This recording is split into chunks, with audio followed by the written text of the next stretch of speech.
Now, if you know me at all, you know that I'm a little bit of a nerd. Actually, if you've been in any of our school workshops, you've probably heard me talking about how much I love maths and how sick I think maths is. So, classic me, I woke up the other night thinking about algebra. And since then, I've been thinking about it and trying to challenge myself and understand why I am the way I am and what makes me tick.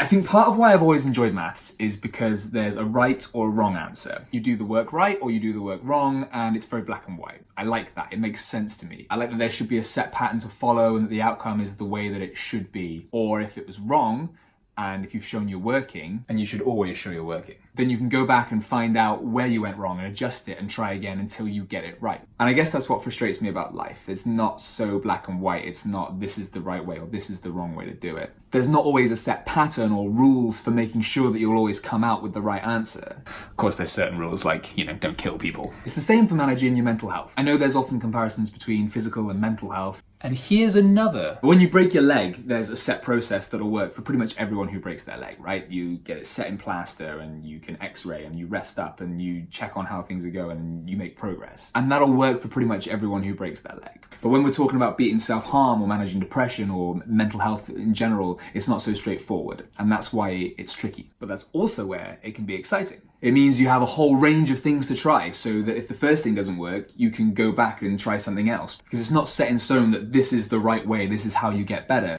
And that means that you're not broken if the first thing doesn't work for you. Now that means that you can have your own unique way of recovering and staying mentally healthy that works for you. It means you've got to be your own mental health champion and push yourself to overcome challenges on your terms and in your own way and time. It might be super frustrating at times. It might even be demoralizing if you try something and it doesn't work, but it is possible. So here's a couple more algebra-related suggestions of things that might help. The balance of life. It's been a while since I've done proper algebra. I keep telling myself that I might do some for fun one day, and that's the nerdiest thing I've ever said, and why am I still talking? So I can't totally remember all of the rules of algebra, but I remember that if you do something to one side of an equation, you've got to do something to the other side of the equation as well, right? With that in mind, what if we did that for good things and bad things that happen? So every time that you experience strong negative emotions, try and make yourself feel a positive emotion. Things like love or joy or gratitude. That can be as simple as invoking strong feelings like love by looking at pictures of baby animals.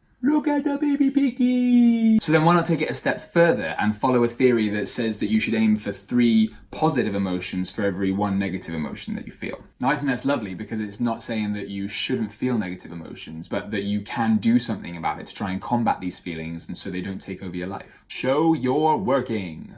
So remember when I said earlier about showing you're working? Well, I reckon this could be true for real life as well as good old mathematics. Keep a record of the stuff that you're trying, how long you've tried it for, what made you feel better, what made you feel worse, how you felt before, how you felt after, and just generally what's helped most each day. Then you can look back on it and A, see your progress, B, find the stuff that works well and stuff that isn't right for you, and C, refine it. So do more of the stuff that helps and do less of the stuff that doesn't. So this idea is also great for identifying when you've been triggered and understanding what's triggering you so that you can do something about it and avoid those triggers in the future. So I know that maths isn't necessarily the coolest thing in the world, but maybe there's some ideas like hidden somewhere in there that might be able to help you next time you're feeling a bit rubbish. If the stuff we talked about here isn't necessarily for you, then make sure you check out our website, hatw.co.uk. There's a bunch of ideas of things on there, different things to try, places you can talk to, some straight up advice, and just some generally nice blog content from people who've been through stuff themselves. So please check it out. Please follow us on social media, and we'll see you very soon.